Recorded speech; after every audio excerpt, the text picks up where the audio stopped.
This video is going to cover charts at a more intermediate level, but there will be some basic stuff on there as well.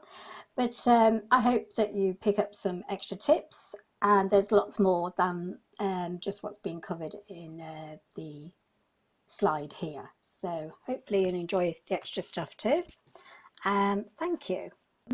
So we're starting with the formatting worksheet right at the beginning. I'm just going to bring this down for you so that you can see the areas of the syllabus that I'm going to demonstrate. So these are the areas you would be expected to know for the exam. So moving a legend, very straightforward. You can either right click on all of these features and you can format a legend, and that would bring up a side task pane. Or an easier way is to use what they call the chart elements. So when you're clicked on the chart, you click off, the elements have gone, click on it, the elements are there. So if you go to chart elements, there's your legend area there, and then you can move it and you can bring up more options, which is once again the task pane that I showed earlier on a right click. And you can even just click on it and delete it. Okay, let's bring that back in. So with regard to gap width, if you right click on one of the data series, the format data series appears on the right click. If you click that, once again you get the pane that comes with it, the task pane, and there's your gap with the area there. And you can see that if you keep going, you'll see the gap changing on the data series. Okay. Removing a turnover series and then adding it again. If we look down here, the green data series is the turnover. Just click off. You click on, you'll see the handles on each turnover. You can just hit the delete key and that will remove it from the data series without affecting the data.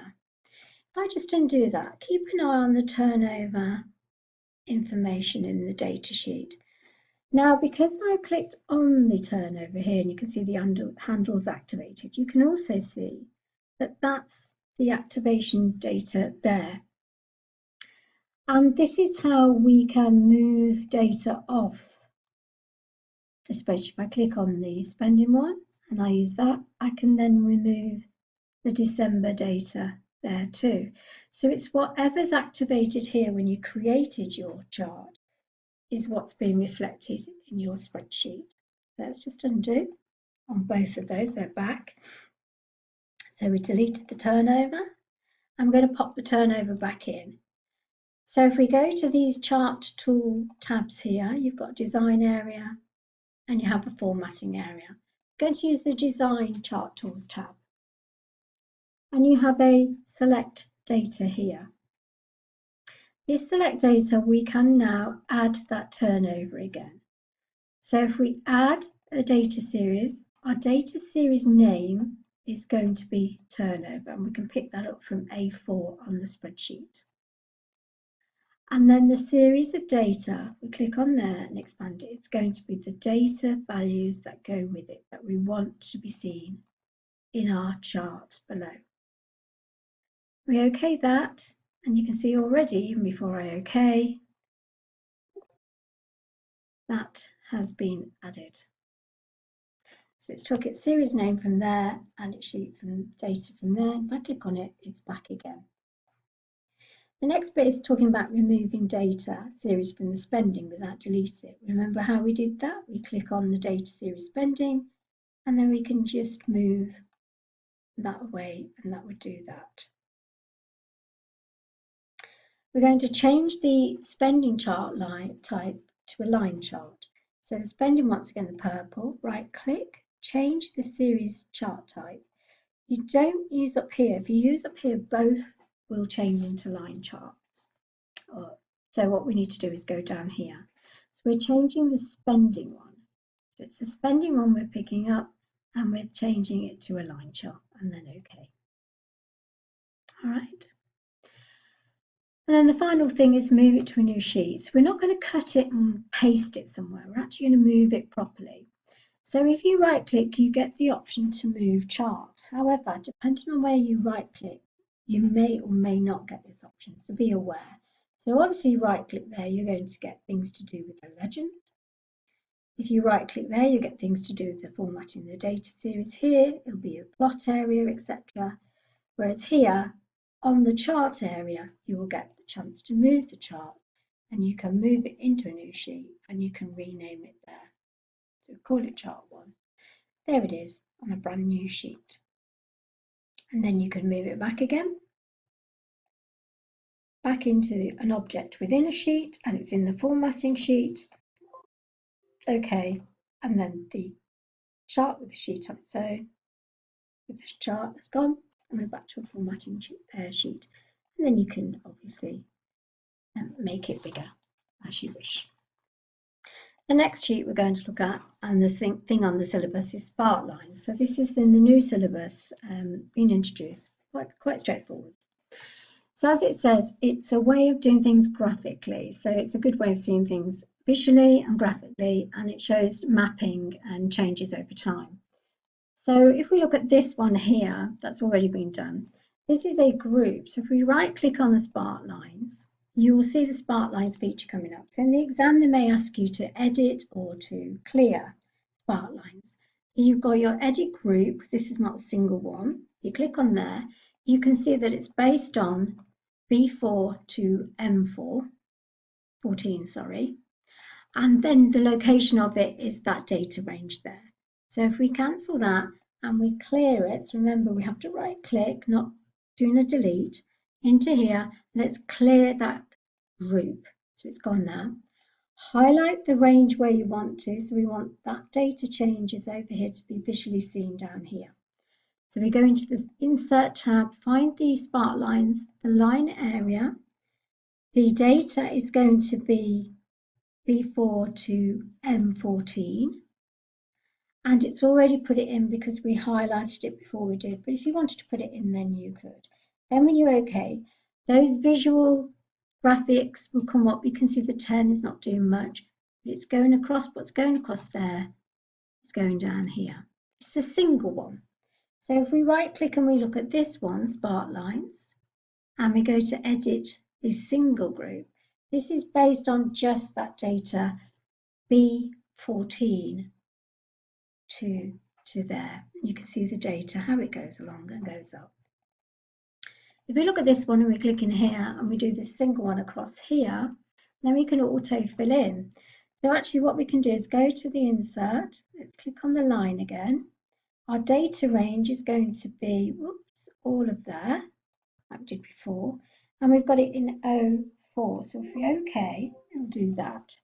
But if we come here and we highlight it to go down the range like we did before, then it will complete that range. And you can see it's exactly the same range, data range there. So just be aware of that. Remember, everything for Sparklines, if they're already existing, is on a right click, and you can do everything you need to do in there. Okay, and you can see I've just cleared that.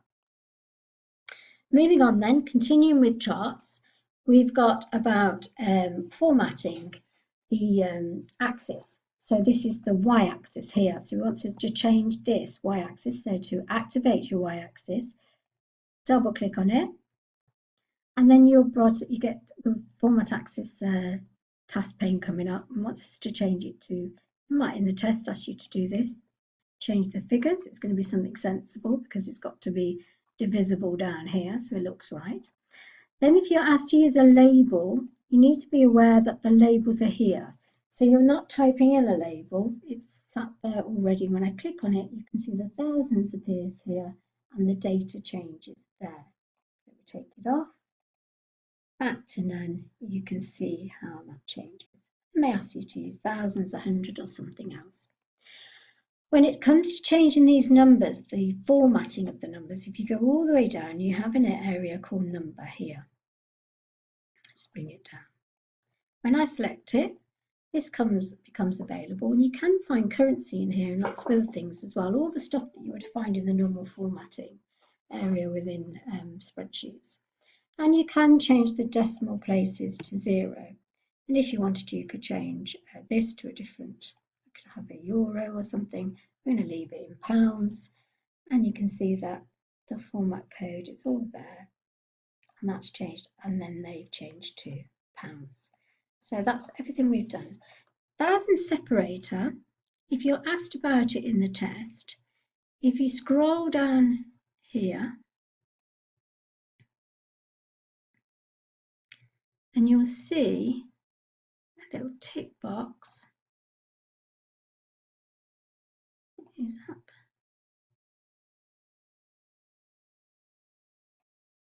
If we go back to number, and there it's there. That's your usual, but it has to be there. If you're in currency, you can't see it. But if you're in number, and they ask you to use the thousands separator, because if we've got that on, and we haven't got the thousands label all the way up there to none, you can see the separator there. Let's try and take that off now. Remember, it's got to be a number to be able to see it. Take it off, and it changes to how a graph chart area really should be in the format. But we're just doing currency for fun. We've got our 0 decimal places, thousand separator. We know where it is now, and then that's done. All those areas you need to think about in the exam for syllabus. It comes to fill, pretty straightforward. You've got gradient fills, you've got picture fills. And when you do picture, you will get textures automatically. And there's your textures there.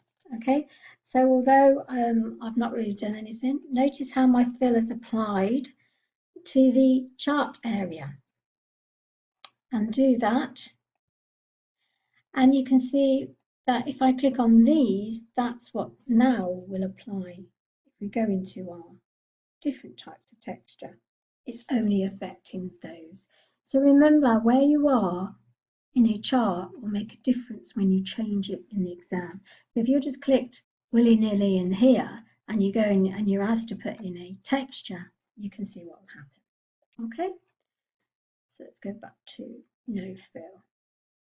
When we look at the data labels area, you can see that these all have outside end data labels. I click on them like I just did, and you can see the handles on each one, and you can hit the delete key and remove them all. So a right click on a data series going into add data labels will put them on outside end automatically or by default. However, if you're asked to do something else, it's a much easier way. Make sure they're all clicked as they are. Go into your chart elements, tick your data labels, and then on the options, you have all of the different options that you'd like to use. If there's an option that's not there, and click on the more, it might be that they want you to take the value off completely. If we go back to close that down, go back to your elements, data labels, more options. They may want you to put the category name and take the value off. It may be the series name and take those off. So be aware that there might be different ways of them wanting you to display those data labels, but nothing more than that. So nice and easy. You only need to ask to do them. You can do a single right click for an outside end, otherwise use your chart elements. Very simple. Okay, moving on to secondary axis, another thing that's very simple. If you right click on the line chart, make sure you're on it, format data series, you will get that automatically coming up. Then when you click on there and we close this, you can see that it now has a secondary axis. Secondary axis obviously is used if you've got very different data. If you also click on the next one, another part of the data series could be about filling with a picture or an image. So to do that, you know how we did when I said the word filling, that was a clue. Go into the fill and into the picture. You can pick up either a picture from there, but in the exam, you're going to go and get yours from the Z drive. So we're going to browse through. I'm going to browse to my desktop, which is where I left my files for this. So it's nice and usually nice and quick. I can just get this to come down. There we go. Into the folder. There you go. Into the and pick it up. And then put in a computer picture. So remember, if they ask you to fill with an image or picture, you will find it in the Z drive, and everything comes from the Z drive. So remember, it's a right click and go through the fill